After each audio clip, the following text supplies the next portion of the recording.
Kalau misalnya dikatain gubernur nggak bener, banjir nggak beres, Formula E nggak jalan, nggak apa-apa. Kan katanya, bukan faktanya. Nggak apa-apa dong.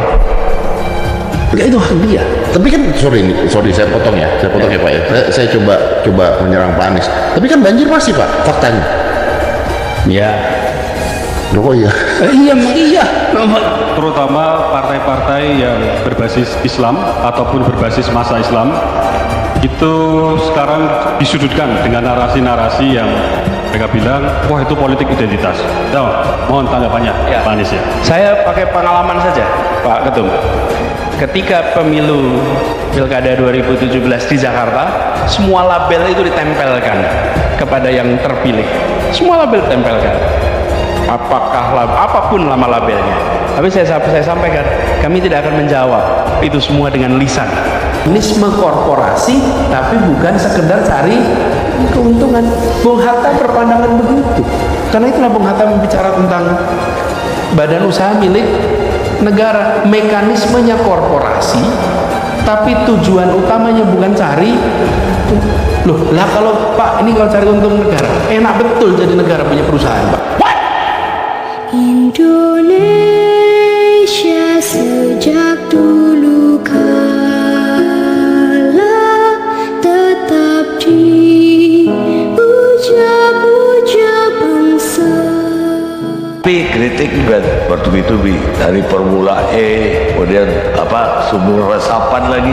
Ini bisa dijelasin nggak yang dua ini, Formula E dan sumber resapan, apa yang terjadi? Ya, jadi begini, kalau kita bicara tentang masalah yang ada di masyarakat, maka kita akan melihat kondisi masyarakat dan hajat hidup mendasarnya. Maka ini kalau tanya pada keluarga-keluarga di Jakarta, apa persoalan paling dasar, mereka akan menjawab biaya hidup yang tak terjangkau. Yang kedua, lapangan pekerjaan. Kemudian persoalan apa lagi yang mereka akan nyatakan?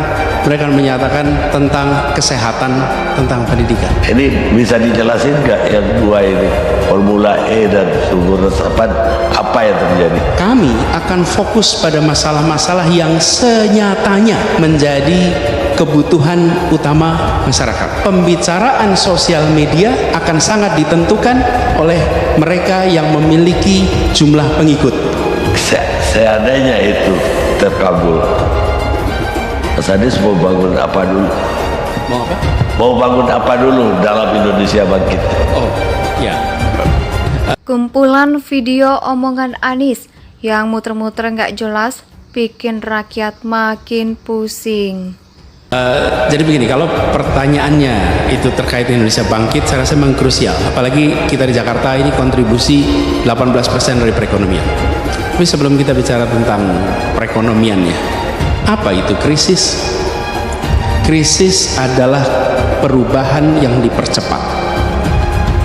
Setiap pribadi mengalami krisis, organisasi mengalami krisis, atau negara mengalami krisis, maka sesungguhnya dia sedang mengalami perubahan yang dipercepat. Itu terjadi kita. Mau bangun apa dulu dalam Indonesia Bangkit? Kita lihat saja bagaimana ketika pandemi itu dinyatakan tanggal 11 Maret 2020. Pada saat itu dinyatakan sebagai pandemi, kami tanya pada para ahli, ini apa artinya ketika epidemik disebut jadi pandemi? Salah seorang ahli epidemiologis itu mengatakan kepada saya, Pak Pandi Riono, Mas, ini artinya akan panjang. Mungkin sampai akhir masa tugas di Jakarta kita akan masih mengalami pandemi. Pada saat itu banyak dari kita yang masih belum menyadari magnitudenya. Dan begitu dinyatakan sebagai pandemi, berubah sekali. Hari ini kita mendengar testing, siapa saja melakukan testing gejala, coba cari PCR lab. Bang Karni, 2 tahun lalu yang namanya PCR itu kita awam nggak tahu itu apa. Okay?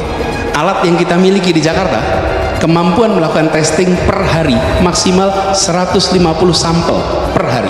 Berdasarkan pengalaman saya, Pak Ketum, ketika pemilu Pilkada 2017 lalu di Jakarta, semua label itu ditempelkan kepada yang terpilih. Semua label ditempelkan apapun nama labelnya, Tapi saya sampaikan kami tidak akan menjawab itu semua dengan lisan.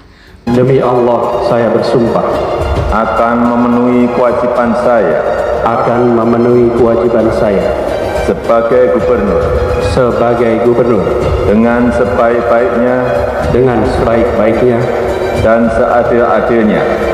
seadil-adilnya memegang teguh Undang-Undang Dasar Negara Republik Indonesia, memegang teguh Undang-Undang Dasar Republik Indonesia, memegang teguh Undang-Undang Dasar Negara Republik Indonesia, memegang teguh Undang-Undang Dasar Republik Indonesia, memegang teguh Undang-Undang Dasar Negara Republik Indonesia, memegang teguh Undang-Undang Dasar Republik Indonesia.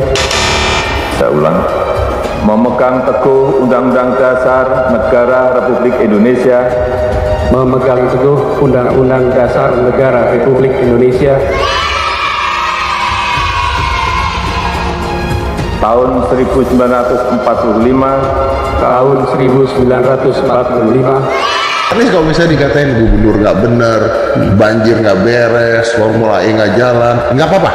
Kan katanya, bukan faktanya. Nggak apa-apa dong. Nggak, itu hak dia. Tapi kan sorry saya potong ya Pak ya. Saya coba menyerang Pak Anies. Tapi kan banjir masih Pak, faktanya. Ya. Loh iya. Iya. Tadi kan katanya bukan Iya. faktanya. Jadi gini, kalau misalnya banjir masih, memang masih banjir. Betul. Karena seluruh pelabelan itu adalah hak untuk menciptakan persepsi-persepsi itu. Bisa diciptakan lewat minimal 2 pendekatan. Satu dengan strategi komunikasi, strategi di mana begitu banyak orang mengatakan ini adalah secangkir air putih. Tapi kalau kita bikin strategi komunikasi ada 100 orang bilang ini adalah air keras. Terbentuklah persepsi ini adalah air keras. Kenapa terbentuk persepsi ini air keras? Karena ada 100 orang yang ramai-ramai bilang ini air keras, ujar Anies Baswedan. Yang miskin, betul-betul miskin, maka programnya adalah sewa beli. Sewa beli itu artinya mereka menyewa, dipakai selama periode 15 atau 20 tahun, dengan membayar rutin. Sesudah itu dia menjadi pemilik tempat itu. Jadi mereka menyewa terus, setelah 20 tahun menjadi pemilik. Untuk mereka yang di bawah, karena nggak mungkin. Mas, menyewa berapa ya supaya bisa jadi hak milik? Nggak, menyewa itu bisa 250 sampai 500 ribu. Sekitar itu, range-nya. Tapi yang sekarang saja Rusunawa tunggakannya 160.000 per bulan, itu tinggi sekali. Ya, kenapa? Karena mereka tidak punya harapan untuk memiliki tempat itu di kemudian hari. Ketika dia tahu, saya membayar 250 rutin, dan satu saat akan memiliki tempat ini, I will do it. Kenapa? Karena saya punya harapan. Tapi kalau tinggal alasan mereka menunggak karena tidak ada uang, Mas, bukan karena tidak punya harapan. Begini, selalu akan ada masalah uang. Tapi orang bisa ngoyo. Kenapa? Bisa ngoyo karena dia akan memiliki. Institut faktanya 31 miliar sekarang tunggakan di Rusunawa. Wah, kalau 31 miliar itu kecil dibandingkan dengan jumlah yang ada jadi banyak. Jadi akan dihapuskan? Bukan dihapuskan, lain. Kecil atau besar, penghapusan beda. Karena yang saya baca, Anda mengatakan akan dihapuskan. Ini adalah kenyataan bahwa ada penunggakan, artinya ada problem. Tapi begitu orang punya harapan, dia akan kerja keras. Penunggakan itu akan diapakan, Mas Anies? Nanti kita pikirin lah ini tuh. Kemudian. Jangan dulu, Mas, harus dipikirkan akan diapakan. Rumor yang bilang bahwa wah, nanti kalau Pak Anies Baswedan jadi presiden, nanti organisasi-organisasi seperti FPI, HTI yang sekarang dinyatakan sebagai organisasi terlarang nanti bisa dikembalikan lagi dan tidak dilarang dan akhirnya jadi berkembang lagi. Bicara tentang masa depan, lihatlah masa lalu. Jadi ketika kemudian kita memberikan asumsi, lagi-lagi asumsi ya. Asumsi itu diulang-ulang seakan itu kenyataan. Asumsi apapun lah. Jadi bayangkan, ini secangkir air putih. Secangkir air putih nih. Tapi kalau ada 10 orang di ruangan ini, rame-rame bilang ini air keras. Apa yang tercipta di luar sana? Ini air keras. Maka itu saya tidak mau menjawab ini air putih. Enggak. Udah pada nyobain aja. Cobain aja sendiri. Caranya apa? Saya udah kerja 5 tahun nih. Udah 5 tahun, coba Anda lihat sendiri dah. Terjadi tidak? Kalau seandainya Pak Anies jadi presiden, apa yang Bapak lakukan untuk di daerah-daerah itu, Pak? Karena terus terang saya dari Kalimantan ya, Pak, ya, dari Kalimantan Timur, Samarinda, di mana tempat saya itu jadi konsumsi orang asing ya, untuk mengeruk hasil alamnya itu tadi, Pak. Sedangkan pendidikannya sangat minim sekali. semua itu. Lalu saya akan tunjukkan fotonya. Ini ladang yang kalian keruk. Ini foto tempat kalian beroperasi. Anda jawab pertanyaan cucu Anda nanti. Jawab pertanyaan cucu, bukan pertanyaan saya. Ini bukan soal aturan. Di mana hati Anda? Ini republik kalian sendiri. Republik ini dibangun oleh orang tua kalian. Tugas pemimpin adalah komunikasi, tunjukkan dan tunjukkan pada mereka. Anda mau cucu Anda besok bilang, saya tidak seperti kakek saya yang tidak kecil dari lingkungan. Tidak bisa, dunia ini berubah. Hari ini kalau perusahaan hanya fokuskan pada satu P, maka perusahaan itu era Jurassic Park. P-nya apa? Profit. Hari ini namanya triple P orientasinya. 1 profit, 2 people, 3 planet. Anda harus punya 3 P, dan itu adalah tren dunia. Jadi kalau ada perusahaan hanya bicaranya profit, you are a part of the past. Mekanisme korporasi, tapi bukan sekedar cari keuntungan. Bung Hatta berpandangan begitu. Karena itulah Bung Hatta berbicara tentang badan usaha milik negara. Mekanismenya korporasi, tapi tujuan utamanya bukan cari. Loh, lah kalau Pak ini kalau cari untung negara, enak betul jadi negara punya perusahaan, Pak. Waduh, Anies ngawurnya semakin ugal-ugalan karena mengatakan bahwa Bung Hatta berbicara tentang BUMN. Padahal pada saat itu BUMN belum ada.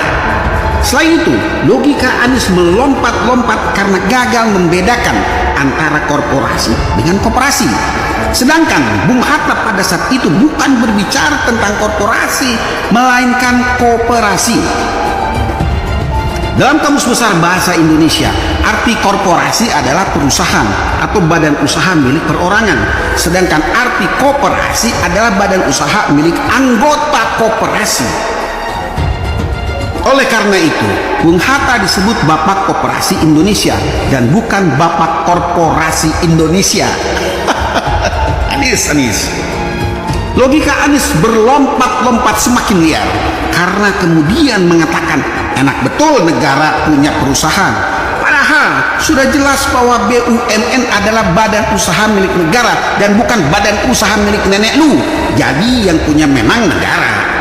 Dimanapun, setiap negara juga memiliki badan usaha sendiri yang dalam bahasa internasionalnya adalah state-owned enterprise. Gitu Anies. Gini Pak Anies, kita terutama partai-partai yang berbasis Islam ataupun berbasis masa Islam itu sekarang disudutkan dengan narasi-narasi yang mereka bilang, wah itu politik identitas. So, mohon tanggapannya ya, Pak Anies ya. Saya pakai pengalaman saja, Pak Ketum. Ketika pemilu Pilkada 2017 di Jakarta, semua label itu ditempelkan kepada yang terpilih. Semua label ditempelkan. Apapun nama labelnya. Tapi saya sampaikan, kami tidak akan menjawab itu semua dengan lisan. Karena seluruh pelabelan itu adalah untuk menciptakan persepsi. Persepsi itu bisa diciptakan lewat minimal 2 pendekatan. 1, dengan strategi komunikasi.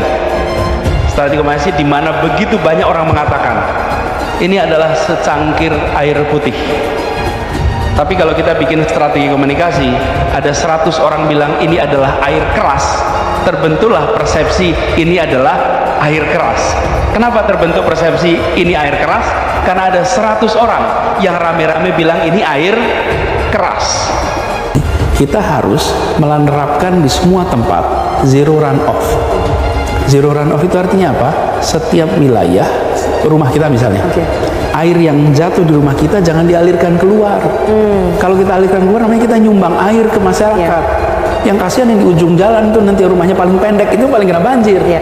Jadi tiap rumah tahan airnya di rumah Anda. Zero runoff, nggak dikeluarin.